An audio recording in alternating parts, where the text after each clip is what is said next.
আসসালামু আলাইকুম। আমি নাইম দক্ষিণ কোরিয়া থেকে। মুসলিম ভাইয়ের বউ একটা কথা কইছিল যে, সরকারি চাকরিকে কেন সোনার হরিণ বলা হয়? এই চাকরিটা পাওয়া যেমন কষ্ট, যাওয়াও কিন্তু আসলে অনেক সময় কষ্টকর যদি আপনার পদ, পদবি বা পজিশন সেই লেভেলে হইয়া যায়। আবার আপনার বিরুদ্ধে ইনভেস্টিগেশন বা যেকোনো ধরনের ঝামেলা, যত বড় পদ তত আসলে কষ্টসাধ্য ইস্যু আপনাকে সাইজ করা। রাজস্ব কর্মকর্তা যিনি হাজার কোটির উপরে খেলেন, বাংলাদেশের যেই টোটাল রাজস্বের টাকা, এরকম মতিউর রহমানের মতন ২-৪ জন থাকলে এই দেশ খালি বিদেশ থেকে ঋণ করব আর এই ঋণ জনগণের কাঁধে চাপবে। আর ঋণের এই টাকা এই মতিউররা ঘি খাইয়া খাইয়া দেশের বাহিরে পাঠাই দিবে। শাস্তি কি হচ্ছে? আজকের ভিডিওতে আমরা দেখছি যে এত আলোচনার পর এই মতিউরের বিরুদ্ধে যে শাস্তি হয়েছে, আমি মনে করি যারা শাস্তির দাতা আপনাদের একটু স্মরণ রাখতে হবে, আপনাদেরকেও কিন্তু রাষ্ট্র দায়িত্ব দিয়েছে এই ধরনের যারা রাষ্ট্র বিরোধী কর্মকাণ্ড করে, জনগণের টাকাকে যারা মাইরা খায়, রাষ্ট্রের অর্থনীতিকে যারা ভঙ্গুর করে, তাদের বেলা শাস্তির জায়গাটা আরও একটু শক্ত হওয়া দরকার ছিল। ওএসডি দর্শক, এই মুহূর্তে ছাগলকাণ্ডে সেই জাতীয় রাজস্ব বোর্ড কর্মকর্তা মতিউর রহমানকে ওএসডি করা হয়েছে। আচ্ছা, ওএসডিটা কি? আজকের ভিডিওতে আপনাদেরকে এইটাও আমি তথ্যটা দিচ্ছি, পুরা ভাঙ্গা ভাঙ্গা বুঝাই দিব আসলে ওএসডি কোন লেভেলের সাজা। বলা হচ্ছে যে আজকে আপনার ২৩ জুন সরকারের অভ্যন্তরীণ সম্পদ বিভাগ আইআরপি থেকে এই আদেশ দেওয়া হয়েছে।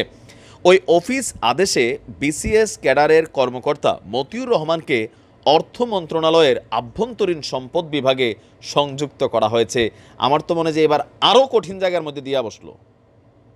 অর্থ মন্ত্রণালয়ের আভ্যন্তরীণ বিভাগ, এমনি অর্থ মন্ত্রণালয় মোটামুটি ঝুঁকতে ঝুঁকতে আগাচ্ছে। আচ্ছা, অর্থ মন্ত্রণালয়ের উপসচিব মকিমা বেগমের স্বাক্ষরিত আদেশে বলা হয়, জনস্বার্থে এই আদেশ অবিলম্বে কার্যকর করা হবে।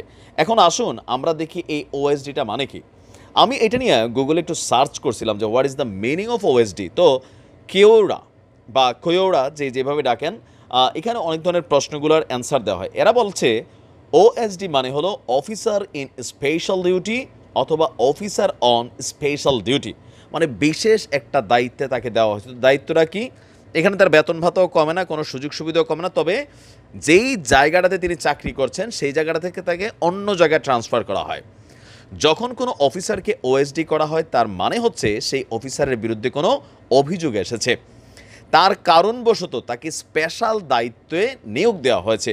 এই স্পেশাল দায়িত্ব কখনো কোনো ভালো কাজের জন্য দেওয়া হয় না, বরং এটাকে একরকম শাস্তি বলা চলে। তবে এই শাস্তি আসলে কতটুকু, মানে যেই পরিমাণ অপরাধ, কেন কোনো দুদকের ইনভেস্টিগেশন হলো না, কেন কোনো মামলা হইল না, কেন এটা নিয়ে আমাদের মানে গোয়েন্দা পুলিশ অন দ্য ফিল্ডে নামলো না, আমরা দেখলাম জাস্ট ওএসডি এত এত সম্পত্তি নিয়ে কথা হচ্ছে। আসলে এটা কি শাস্তি হিসেবে হইল? সাধারণত অফিসগুলোতে, সরকারি অফিসগুলোতে এর প্রচলন আছে, কোনো কর্মকর্তা অথবা কর্মচারী অফিসের নিয়ম নীতি লঙ্ঘন করলে অথবা কোনো দুর্নীতির আশ্রয় নিলে এই ওএসডি তাকে করা হয়ে থাকে।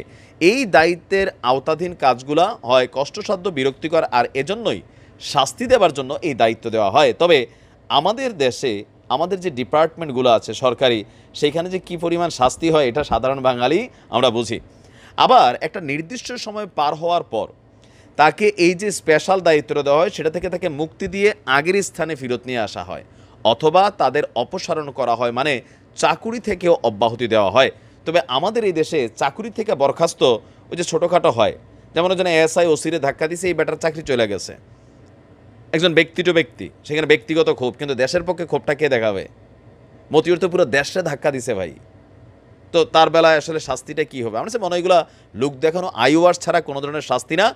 এই ধরনের ছোটোখাটো শাস্তির মাধ্যমে আরও হাজার হাজার এরকম মতিউরদের তৈরি করার জন্য অনুমতি দেওয়া হচ্ছে। সামহাউ মতিউররা থামবে না, হাজার হাজার মতিউর হবে, কারণ মতিউর একজন না, প্রত্যেকটা সেক্টরে ডিপার্টমেন্টে খোঁজ করলে এরকম ২-৪ জন মতিউরের অস্তিত্ব মিলবে। তারা আরও বেগবান হবে, ভাববে যে সমস্যা কি, ২০০-২০০০ কোটি মাইরা দেমু, তারপরে ওএসডি হমু ভাই, দেশের বাইরে লাইয়া চাকরি শেষে বিন্দাস লাইফ লিড করবো, আবার কোনো রাজনৈতিক দলের ছত্রছায়ায় পরে এমপি টেম্পি হইয়া জনতাকে সালাম নিব, আমরা বলবো অমুক ভাইয়ের চরিত্র ফুলের চেয়ে পবিত্র। আমি হতাশ। ভালো থাকুন।